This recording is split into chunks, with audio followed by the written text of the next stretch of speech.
তোমাকে ঠকিয়ে যারা হাসছে তাদেরকে হাসতে দাও, কারণ এই হাসি বেশি দিন টিকবে না।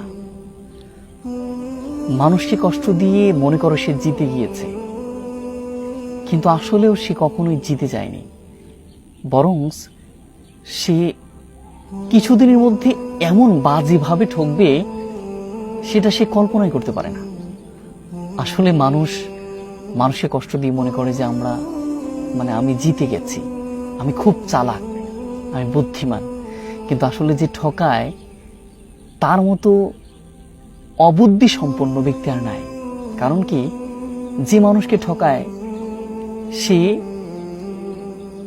এমন বড় একজনের কাছে এমন বাজেভাবে ঠকে যাবে সে কল্পনাই করতে পারে না, এবং সে এমন কষ্টের মধ্যে নিমজ্জিত হয় তখন সে হাবুডুবু খায়, এই কষ্টের মধ্যে থেকে আর উঠতে পারে না।